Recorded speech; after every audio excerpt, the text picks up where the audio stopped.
Hi, hello. I'm the junior manager here at the restaurant. I'm supposed to walk you through the job as our new security guard. From your resume, I can tell that you're already a well-experienced guard. But, it's protocol, so I have to walk you through the basics anyway. So, let's get started. We have security cameras all around the restaurant, and if you bring up the camera panel, you'll be able to view the feed from each camera by pressing the camera buttons on the minimap. Now, our lights are always off during the night, obviously because it'd be a waste of power to leave them on all night. So to actually see something on the cameras, you can activate the camera system's night vision mode. You activate night vision by clicking on the button of whatever camera you're currently viewing. So for example, say you want to see what's on camera 1. You bring up the camera panel, you click on the button that says Cam 01, and then to use night vision, you click on Cam 01 again. Once night vision is activated, you can click on any of the other cameras and view them with night vision as well. You turn it off the same way you turn it on. Now, night vision takes more power than regular vision, so make sure you use it sparingly. Your first priority as a security guard here is to keep an eye on the animatronics. Those are really expensive machines, and we do not want them stolen, and you keep an eye on them through the cameras. We have quite a few animatronics here at Candy's. There's of course the cats Candy and Cindy, there's Chester the chimpanzee, there's the penguins, just lots I tell you. So, you also have 3 security doors in your office, each of which can be closed by pressing the door button by each door.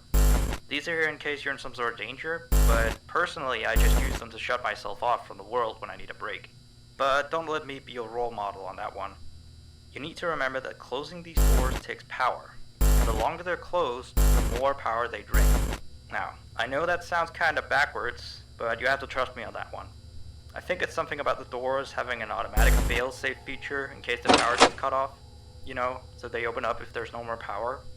All I know for sure is that they do use more and more power the longer they're closed, so you don't want to keep them closed for too long at a time. Now, the reason I keep mentioning the power is because the restaurant uses a backup power generator at night, which only has a certain amount of juice in it. So anything from viewing the cameras to using the security doors takes power. You can see how much power you have left on the computer on the desk in front of you. Try not to run out of power. If you do though, you won't be stuck in the office since the doors will always open up anyway. Oh, and one last thing. The animatronics aren't completely turned off at night, so they might start walking around a bit. But just be careful not to let any of them into the office, because we have stuff in there we don't want damaged or anything. Though, don't bother with the ticket booth door. They won't attempt to get in through there. That should be all. You'll hear from me again on your next shift. Have a good night.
job.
You have one new message. Hey there. I put up a note today to gather some intel on the animatronics from the other employees. Just to get a list of the issues we've had with them. They've written down some stuff here for you, so let's see. Alright, so obviously the animatronics walk around at night, you know that by now. They try to get to places they shouldn't be. Yep. They act weird after dark. Yep. They don't like adults. I mean, I suppose. They always seem nice around children. Around us employees, they just kinda stare at you. I always thought they just hadn't been coded to interact with anyone other than children. But some of the other employees have specified that. But I know that some of them are also superstitious morons. So who knows if they just became scared when the animatronic looked at them in the eyes or something. Anyway, one last thing on the list here. The last penguin interferes with the system. There's a sentence I never thought I'd say. We have these penguin animatronics as waiters. They take people's orders and whatnot. We used to have 3 of them, but 2 of them broke down and haven't been fixed yet. I think they're referring to the 3rd penguin that still works, or, well, apparently it doesn't quite work. So yeah, definitely don't let him into the office. His presence... Well, that'll be it for now. I'll be sure to leave another message for your next shift.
1.